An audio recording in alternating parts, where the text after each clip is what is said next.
Entonces yo me doy cuenta que parapetada tras los mariachis o tras Sor Juana, para mí era más fácil relacionarme con él que simplemente cuando era Sandra.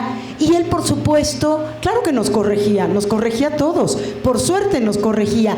Y uno quería ser la alumna perfecta, que él no corrigiera nada, pero era la manera de ir aprendiendo.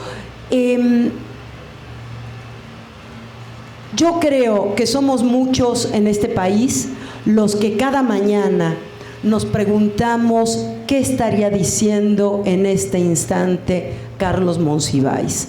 Necesitamos su guía para pensar y para pensarnos, para ubicarnos en esta realidad terrible que nos ha tocado vivir y ser capaces de vivirla, no digo con esa inteligencia, porque ese es un don que dan los dioses y se la dieron a él, pero sí ser capaces de pensarla con esa sensibilidad, con ese compromiso, con esa eticidad, con esa mirada profunda hacia los demás, no hacia sí mismo, hacia los demás, hacia los otros, hacia los desposeídos de nuestro país, que son millones. Y entonces aprender, repensar cada mañana qué hubiera dicho Carlos, qué estaría diciendo además con ese humor agudo, inteligente, irónico, una mirada que nadie pudo domesticar. Quizás esa sea una de las principales lecciones de Carlos, ¿no? A lo ético, a la eticidad, al compromiso, no se lo puede domesticar. Y pues yo me quedo por ahora con eso y después seguimos platicando entre los tres, si les parece.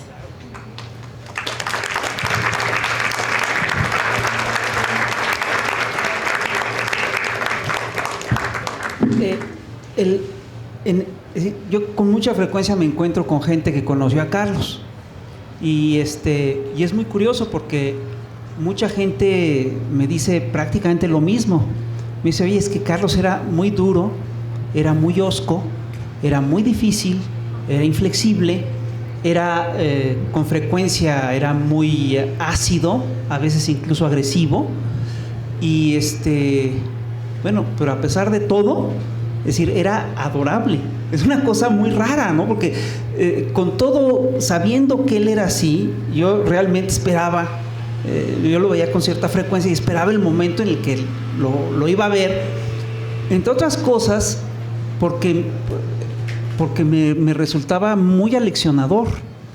Yo creo que en la vida nos encontramos con muy poca gente que nos ayuda, digamos, a ensanchar nuestros horizontes. Y yo creo que Carlos era sin duda, sin lugar a dudas, una de esas personas. Todo lo que se puede decir acerca de su voracidad intelectual es poco.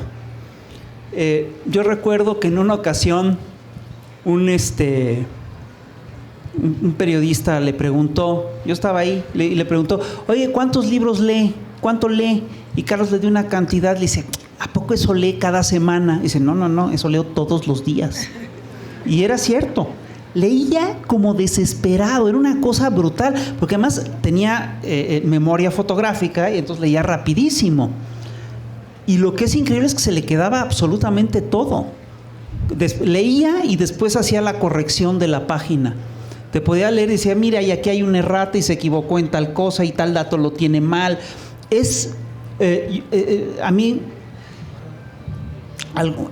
alguna vez mi hija, cuando tenía 4 años, me preguntó si existían las gentes que tenían superpoderes. Yo le dije que no y después tuve que rectificar porque yo sí creo que Carlos tenía superpoderes. Tenía una memoria brutal. Tenía efectivamente el don de la ubicuidad. Te digo que tenía la capacidad de faltar a 3 pláticas al mismo tiempo. Quedaba de ir a las 3 y no iba a ninguna al mismo tiempo. Era, además, ahora, lo que sí es chistoso es que a mí sí me pasó un día que yo iba en la radio, iba en mi coche, iba oyendo el radio, ¿no? Me doy cuenta que tengo el periódico abierto, estoy oyendo la radio y está Carlos. y el periódico está abierto en la página de Cultura y ahí está Carlos, y de repente me paro y se sube Carlos a mi coche. Eso era el don de la ubicuidad, estaba absolutamente en todas partes. Carlos Carlos era un tipo de intelectual muy peculiar, rompía los moldes de su tiempo, ¿no? Es decir, durante un tiempo estaba muy claramente establecido que estaban los escritores, por un lado estaban los escritores, por el otro lado estaban los periodistas, por el otro lado estaban los ensayistas, luego estaban los poetas, luego estaban los tal, en fin, había una fragmentación, una compartimentación muy clara en el mundo intelectual, y Carlos rompía todos esos moldes. Era un poco como Walter Benjamin, era un polígrafo, era un pensador, era un tipo que podía escribir prácticamente de todo y no era chiste, es decir, era un especialista en cantidad de cosas, ¿no? Es increíble, y era el especialista en muchas áreas aquí en México. Pero sobre todo yo creo que lo que él era lo que se definió en la década de los 60, 50, 60 como un intelectual público. Son estos intelectuales que interactúan con la sociedad y que dialogan con la sociedad y que de alguna manera terminan manejando problemas éticos que le corresponde a toda la sociedad. Digo, la verdad es un enorme privilegio que en México hemos tenido muchísimos intelectuales públicos de altísimo nivel. Desde el siglo XIX, Fray Servando era uno de esos intelectuales, fue un intelectual público. También fueron intelectuales públicos una cantidad enorme de escritores y políticos y pensadores liberales, como Guillermo Prieto, como Ignacio Ramírez, como Altamirano, como Vicente Rivapalacio. Y en el siglo XX también tuvimos una buena dosis de intelectuales públicos. Y es curioso porque Carlos formó parte de toda una generación que de alguna manera se topó con una serie de fallas sociales históricas en México muy importantes y que tuvo que intervenir para explicarle a la sociedad lo que estaba pasando. En ese grupo de intelectuales estaba sin duda, él no estaba solo. Estaba también Elena Poniatowska, estaba José Emilio, estaba Sergio Pitol, había un montón de Juan García Ponce, todos estaban ahí. Ahora, sí es muy impresionante el rango que tenía Carlos Monsiváis, porque Carlos podía opinar, digamos, con conocimiento de causa en cantidad de aspectos. Y lo que dice Sandra, además, es muy interesante, lo que dice Cristina también es muy correcto. Era una gente que te enriquecía, duro, hosco, ácido, tremendo, inflexible, implacable, pero te enriquecía y sí, era buen amigo. En los momentos, es decir, luego hasta te dejaba solo, pero en los momentos cuando ya veía que tú no podías, decía, a ver, siéntate y vamos a hablar de esto. Entonces, y te daba toda una serie de indicaciones que realmente te aclaraban el panorama. Y tú decías, pues, claro, ¿cómo no lo pensé? Y cuando te lo decía él, se te hacía evidente. Decías, ¿cómo? Pero por supuesto, claro que así es, ¿en qué estaba yo pensando, no? Pero además era una figura ética sensacional. Yo recuerdo una escena que él me contó y que me ratificó alguien que vio, que es notable, que es que cuando nombran a Carlos Salinas de Gortari como candidato del PRI a la presidencia,